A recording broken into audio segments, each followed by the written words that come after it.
Okay. These are praised. He is praised to the rooftops by Western scholars. Praised to the rooftops by Western scholars. Yeah?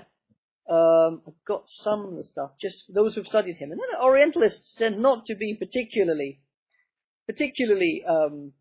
complimentary about Muslims as a general principle.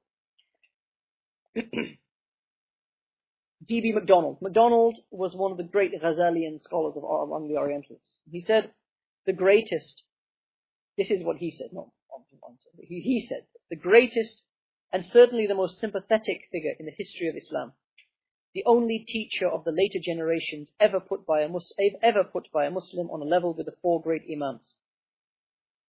Montgomery Watt. Ghazali has sometimes been acclaimed in both East and West as the greatest Muslim after Muhammad, and he is by no means unworthy of this dignity. Gibb, the great historian,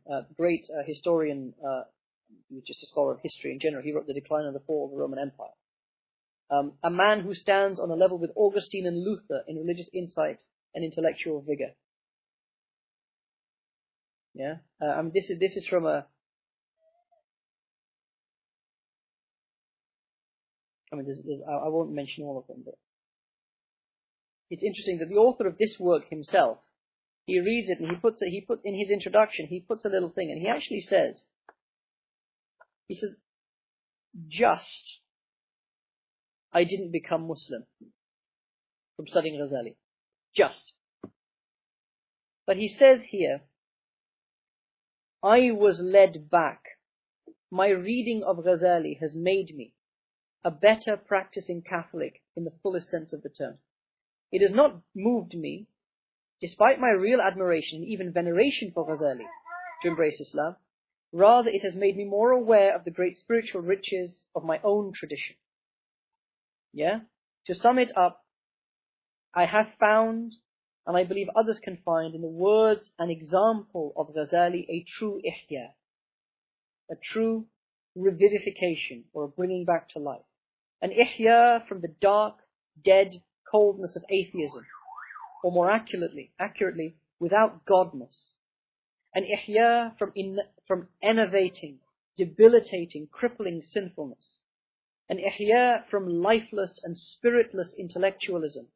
An ihya from tepidity and listlessness and the uncaringness of social and moral mediocrity. Fascinating. Someday, I hope to sit down with the Ghazali in a quiet corner of heaven. So he's saying, inshallah, Allah give him tawfiq and maybe he will. We'll have many things to talk about, if indeed in heaven one can be distracted from the vision of God. I shall want to thank him and so many others of his co-religionists, such as Rabia al-Basri, Bistami and al-Hallaj. Let me conclude by saying the time is gone, but the man remains, and will remain for you, for me, and for all men. And that is a fair play. This is why we're spending a bit of time talking about him. The reason he has that effect is that he's so honest. Right? I've read a lot of biographies in my time. And most of them are types of things that we've read. Lots of praises. He's the great Imam. He's the scholar of his era. He's the ornament of faith. He's this, he's that. And then he did this, and he did that, then he wrote this, and he did that, then he wrote this, and he did that, then he did that, and then he died. May Allah have mercy on his soul. And you never really get a sense of what was he like. Ghazali, because of his honesty, and he's not just honest in the Munqidh, in his autobiography, he's honest in the Ihya. He'll say things in the Ihya, and he says, I struggled with this. I didn't really get this. I used to be really arrogant. I used to think people were beneath me, because I was so intelligent. Allah gave me such an intelligence. Yeah? That I was able to dismiss the arguments of my opponents. Yeah? And now I've realized how wrong all that was. Yeah, so you really get a sense of this. That's why they talk about the sympathetic nature of the sympathetic nature of the. Okay, so let's leave it there for today, inshallah. We will go through this, and I want you to understand it. So we'll go through his life, just to give you. We'll mention a few of these things quickly, I think, so that you have an idea. But what we'll do is the next session we're going to go through, as I say, the earliest biography of Ghazali, written by his contemporary, and we'll do it in Arabic and in English. Abdul al-Farisi. But the main sources of knowledge about Ghazali's life are those that are contemporaneous, the Munqidh, his own work as we've mentioned, the Tarikh and Nisapur, the history of Nisapur, and Abdul al-Farisi, who was a great scholar himself, has a long entry on Ghazali in there. And then other accounts from his students, from contemporary scholars of his time, and so forth. In terms of later biographies, there are around 40 biographies of Ghazali's life. The greatest of them, without question, is the biography from the Tabaqat al-Shafi'iyyah al-Kubra, the great chronology of the Shafi'i scholars written by Imam Tajuddin al-Subki. And his entry on Ghazali in the 5th volume runs to 50 pages. Okay, which is a long biography for a compendium of biographies. That's a long biography. And the Siyar A'lam al-Nubala of Imam al-Zahabi, another great work. In modern times, there are many works written on Ghazali's life. I've mentioned this one. I've mentioned this one here as well. Any of Shaykh Hakim Murad's works, T.J. Winter's works, will have a good introduction to Ghazali. Okay, and we're very blessed in the sense that we have a lot of modern, sympathetic, and academically and Islamically sound translations of Ghazali's works. So Ghazali has benefited tremendously, and part of that is because of himself. He was a very clear thinker. It's very difficult to misinterpret Ghazali because he's so clear and clarifying in his speech and what he says that he doesn't leave much interpretation room for interpretation. If you compare the modern English works on Ghazali to the modern English works on Ibn al-Arabi, the other great Sufi master who was about 100 years later, Ibn Arabi has been pretty comprehensively misunderstood.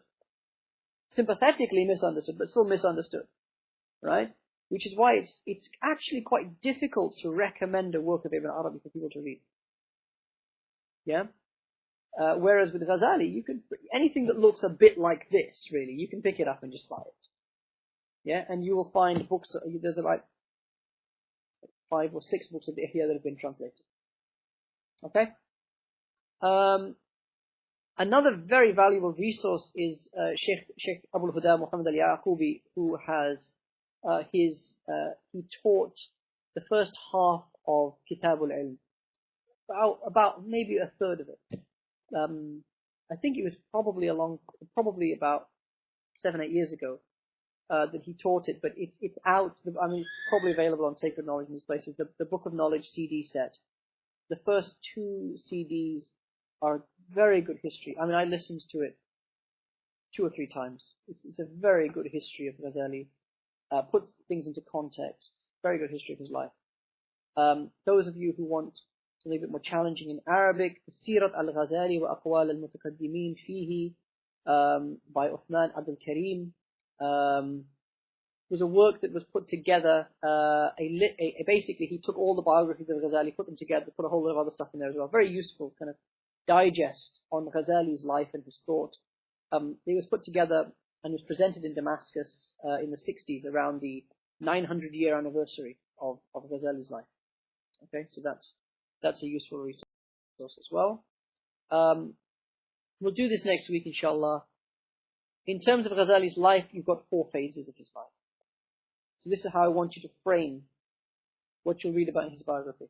Okay, there are basically 4 phases. There's Ghazali as student, from about 450 when he was born up to about the year 478 when his main teacher, Imam Abu Ma'ali al-Juwayni, Imam al-Haramain, passed away. Then Ghazali as teacher stroke superstar, because that's what he was. Teachers, the great teachers, were superstars. You're reading his biography that when he went to Baghdad and he started teaching in Baghdad, his retinue, his entourage, means the people that kind of hung around him, his lectures, that kind of stuff, was larger than the entourage of the Khalif. It was larger than the entourage in the Darul Khilafah.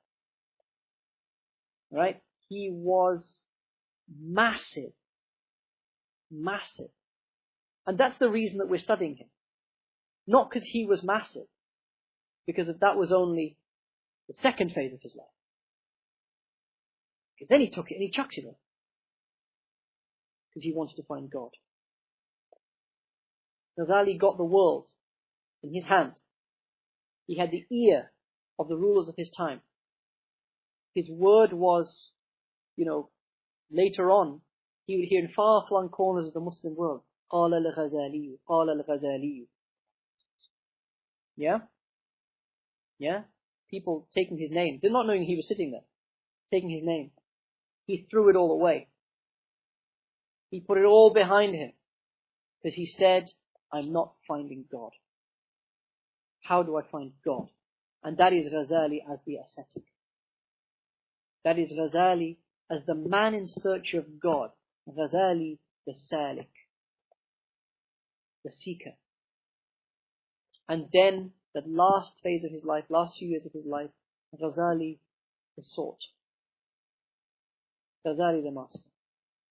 Okay? So these are the phases of his life, inshallah. We will look at them as we go through.